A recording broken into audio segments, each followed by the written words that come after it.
अच्छा दोस्तों, जरा सोचिए कि अगर आपके छत पर लगे सोलर पैनल सिर्फ बिजली ही नहीं बनाते, बल्कि पौधों की तरह सूरज की रोशनी और हवा की नमी को सांस लेते हुए सीधे हाइड्रोजन गैस पैदा करते। ये हाइड्रोजन गैस आपके घरों को हफ्तों या महीनों तक पावर दे सकते हैं बिना किसी बैटरी के। ये एक ऐसी क्रांति है जो हमारी घरों, गाड़ियों या फैक्ट्रियों को साफ सुथरी ऊर्जा से चला सकती है। अब जरा सोचिए कि भारत जैसे देश, जहां पर गर्मियों में सूरज की तेज धूप भी बर्बाद हो जाती है और सर्दियों में बिजली की किल्लत पड़ जाती है, तो ऐसे में टेक्नोलॉजी पूरा का पूरा खेल बदल सकती है। तो चलिए इस कहानी को शुरू से समझते हैं कि वास्तव में ये है क्या। देखिए, ये सब शुरू हुआ 2011 में बेल्जियम के एक लैब में, जहां पर दो इंजीनियरों ने एक आर्टिफिशियल लीफ बनाया और ये लीफ असली पत्तों की तरह काम करता है, जो सूरज की रोशनी से पानी को तोड़कर हाइड्रोजन और ऑक्सीजन अलग करता है।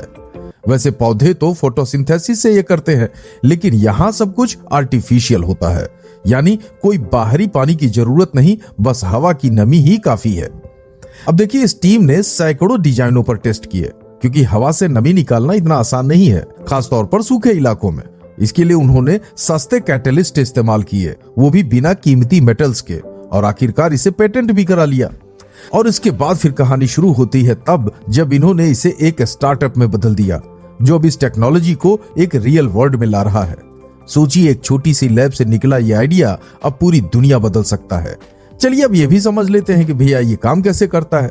तो देखिए, एक्चुअली ये एक हाइब्रिड सोलर पैनल है, जो सूरज की रोशनी से पहले बिजली बनाता है और फिर वो बिजली एक बिल्ट इन इलेक्ट्रोलाइजर को पावर देती है। अब ये इलेक्ट्रोलाइजर पानी के मॉलिक्यूल्स को हाइड्रोजन और ऑक्सीजन में तोड़ देता है और उस कैप्चर किए गए हाइड्रोजन को टैंक में स्टोर कर देता है और ऑक्सीजन को हवा में छोड़ देता है। खैर, सबसे कमाल की बात तो यह है कि इसमें यूज होने वाला पानी बाहर से नहीं देना है, बल्कि ये एटमॉस्फेयर से ही इसे गेन कर लेगा। इस टेक्निक को बोलते हैं एयर टैप हाइड्रेशन, मतलब हवा की नमी को खींचकर इस्तेमाल करना। इसके साथ ही दोस्तों, ये पूरा सिस्टम 100% सफिशिएंट है, यानी कोई बाहर से पानी या बिजली नहीं चाहिए। और अगर एफिशिएंसी की बात करें तो सूरज की रोशनी का 12 से 15% हिस्सा ये सिर्फ हाइड्रोजन एनर्जी में स्टोर कर लेता है।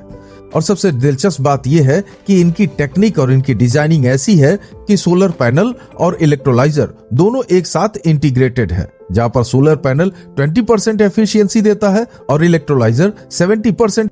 यही वजह है कि इस टेक्नोलॉजी में लॉस कम होता है। अच्छा दोस्तों, अगर वही बात करें सोलर एनर्जी की, तो सोलर एनर्जी की सबसे बड़ी समस्या है उसकी इंटरमिटेंसी। मतलब कभी अगर बादल आ जाए तो आउटपुट 90% कम हो जाता है और रात में तो बिल्कुल जीरो हो जाता है। और सीजनल मिसमैच भी है, यानी गर्मियों में ज्यादा प्रोडक्शन और सर्दियों में कम।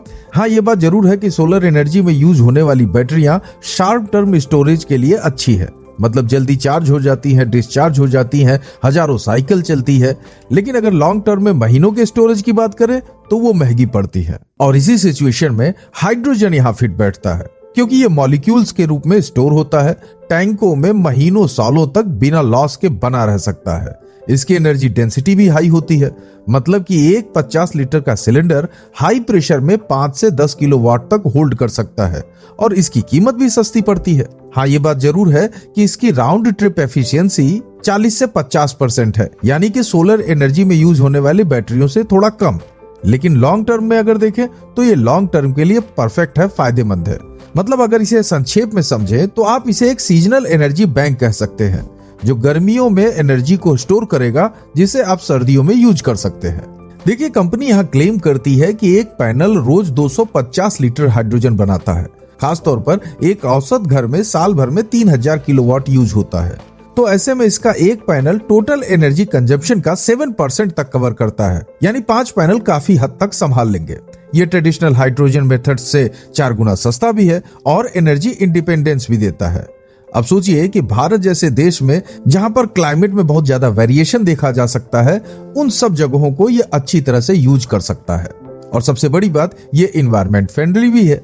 लेकिन भैया, हर चीज परफेक्ट नहीं होती है, तो ऐसे में इसमें भी कुछ कमियां हैं। जैसे कि इस सिस्टम में एक स्टोरेज टैंक्स चाहिए, जहां पर आप हाइड्रोजन गैस को स्टोर करके रखेंगे, बिल्कुल घर के गैस सिलेंडर की तरह, जो गैरेज या बाहर रख सकते हैं। इसके बाद फिर कंप्रेसर चाहिए, जो थोड़ा महंगा हो सकता है और बिजली भी थोड़ा बहुत यूज करता है। हाँ, ये जरूर है कि इसके फ्यूल सेल्स थोड़े शांत होते हैं, एफिशिएंट होते हैं, लेकिन अभी भी बहुत महंगे हैं।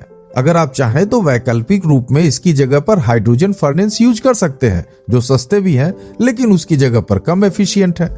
वहीं पर सेफ्टी का भी ध्यान रखना होगा, क्योंकि हाइड्रोजन एक फ्लेमेबल गैस है और इसके लिए एक अच्छा वेंटिलेशन, लीक्स डिटेक्टर्स और सेंसर्स भी होना जरूरी है, जैसे कि अक्सर नेचुरल गैस सिस्टम में हम लोग सिक्योरिटी फीचर्स लगाते हैं। तो ऐसे में कुल मिलाकर अपफ्रंट कास्ट भी काफी है।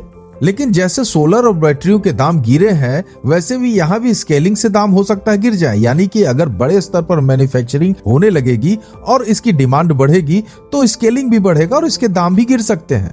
लेकिन एक बात जरूर है जिसे ध्यान दीजिएगा कि ये इंस्टेंट पीक लोड्स के लिए नहीं है। उसके लिए बैटरियां या ग्रिड तो यूज करना ही पड़ेगा। मतलब ये स्टोर तो रखेगा, लेकिन ग्रेजुअली आप इसके एनर्जी को यूज कर सकते हैं। अगर आप सोचे लाइट चली गई और इसको ऑन कर दें और आपकी बिजली आ जाए, तो ऐसा नहीं है। ये ग्रेजुअली काम करेगा, बल्कि ये उन चीजों के लिए यूज होता है जो डार्क पीरियड्स में भी चलनी चाहिए। अब दोस्तों, ये टेक्नोलॉजी बायोलॉजी से भी बहुत जुड़ी है। जैसे पौधे सूरज से पानी तोड़कर एनर्जी बनाते हैं, यहाँ पर पैनल्स ठीक वैसा ही कर रहे हैं। ये बायोलॉजी और इंजीनियरिंग का एक खूबसूरत ब्रिज है। भारत जैसे कृषि प्रधान देश, जहां लोग पौधों की तरह घरों को भी एनर्जी इंडिपेंडेंट बना सकते हैं। अगर इतिहास देखिए तो ये आइडिया शुरू में सबको पागलपन लगा था, लेकिन पिछले कुछ दशक भर में ही मेहनत से आज ये रियलिटी बन चुकी है।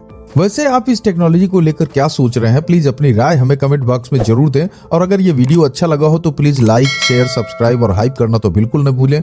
मिलते हैं अगले दिलचस्प वीडियो में, तब तक अपना ख्याल रखिए। जय हिंद।